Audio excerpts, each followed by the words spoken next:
নমস্কার বন্ধুরা, লুবনার রাসইতে সবাইকে স্বাগত। আমি আজ তৈরি করে দেখাচ্ছি ম্যাঙ্গো পুডিং।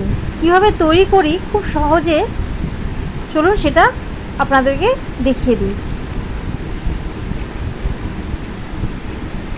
ম্যাঙ্গো পুডিং বানানোর জন্য সবার আগে আমি এখানে 3টে আম নিয়েছি।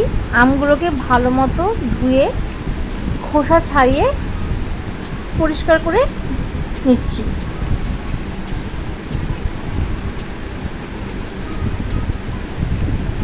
আমগুলোকে ভালো মতো খোসা ছাড়ানোর পর আমের শাঁসগুলোকে ছুরি দিয়ে আমি কেটে এরকম রেখে দিচ্ছি।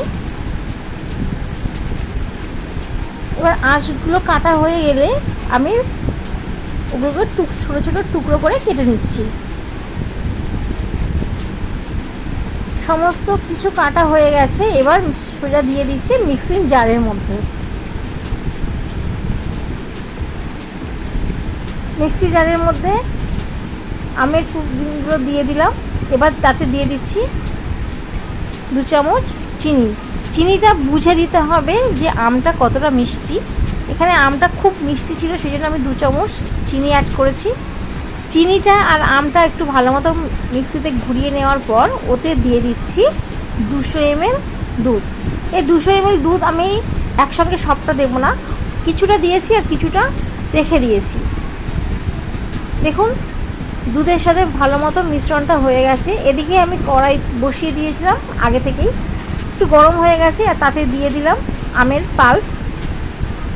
আর একটু ঘন ছিল বলে একটু সামান্য এতে দুধও আমি অ্যাড করেছি, যে দুধটা আমি রেখে দিয়েছি। আরও কিছুটা দুধ রাখা আছে, সেটা আমি কিভাবে ব্যবহার করব সেটা পরে দেখাচ্ছি। মিডিয়াম ফ্লেমে আমের পাল্পসটাকে খুব ভালো মতো নাড়াচাড়া করে নিতে হবে, যাতে আমের একটা কাঁচা গন্ধটা চলে যায়। এবার এতে দিয়ে দিলাম সামান্য পরিমাণে লবণ, এটা স্বাদ অনুযায়ী দিতে হবে। একদম মিডিয়াম ফ্লেমে রান্নাটা করতে হবে। একটু ঘন যতক্ষণ না হচ্ছে ততক্ষণ এটা অনবরত নাড়িয়ে যেতে হবে। এদিকে আমি একটা বাটি নিয়ে নিয়েছি, সেই বাটিতে দিয়ে দিলাম কর্নফ্লাওয়ার 2 চামচ। আর দিয়ে যে বাকি দুধটা আমি রেখে দিলাম সেই সমস্ত দুধটা আমি এতে অ্যাড করে দিয়েছি। কর্নফ্লাওয়ারের সাথে খুব ভালো মতো দুধের মিশ্রণটাকে গুলে নিয়েছি। নেওয়া হয়ে গেলে এটা আমের এই পাল্পসের মধ্যে অল্প অল্প করে দিতে থাকবো আর নাড়তে থাকবো। একসঙ্গে সবটা দিলে অনেক সময় নিচে ধরে যাওয়ার সম্ভাবনা থাকে, ওই জন্য অল্প অল্প করে দিচ্ছি আর একটু একটু করে নাড়াচাড়া করে নিচ্ছি। সমস্ত মিশ্রণটা দেওয়া হয়ে গেছে। এই কর্নফ্লাওয়ারটা দিলে ব্যাটারটা অনেকটা থিক হয়ে যাবে, ওই জন্য কিছুক্ষণ রান্না করার পর কর্নফ্লাওয়ারটাকে দিয়ে দিলাম দুধের সঙ্গে গুলে। এখানে আমি কোনো রকম জল ব্যবহার করিনি, সেই জন্য একটু দুধ বাঁচিয়ে রেখেছিলাম যাতে কর্নফ্লাওয়ারটা গুলে দিতে পারি।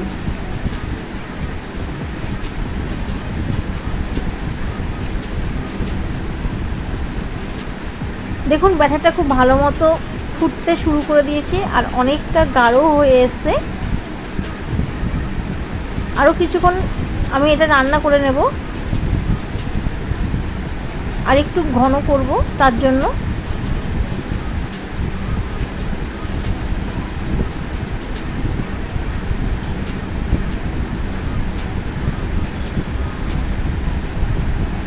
আম তো অনেক রকমভাবে খেয়ে থাকি, অনেক সময় বাচ্চারা আম খেতে চায় না।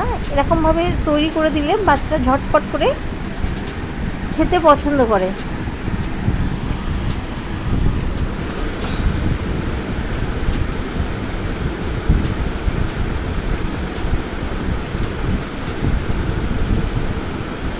এখানে আমি অনবরত নেড়েছি, দেখুন অনেকটা ঠিক হয়ে গেছে। এবার আমি 2টো বাটি নিয়েছি, 2টো বাটির মধ্যে সামান্য পরিমাণে আমি সাদা তেল অ্যাড করেছি।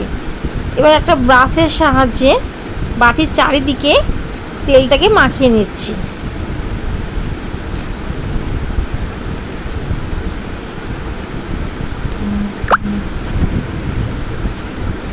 তেলটা মাখানো হয়ে গেলে আমের পাল্পসটা আমি বাটির মধ্যে তুলে নিয়ে একদিনের জন্য আমি এটা ফ্রিজে রেখে দেব, তারপর আমি আপনাদের সামনে সার্ভ করে দেখাবো। তোলা হয়ে গেলে দুটো বাটিতে আমি নিয়ে নিচ্ছি।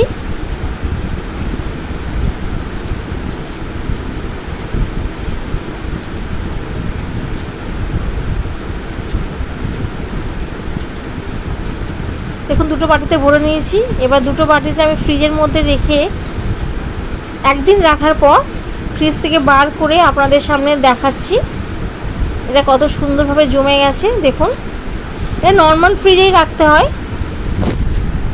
আমি নর্মাল ফ্রিজে একদিনের জন্য রেখেছি। একদিন পর আপনাদের বার করে কিছুটা আমের টুকরো দিয়ে আমি সার্ভ করে দেখাচ্ছি আপনাদেরকে।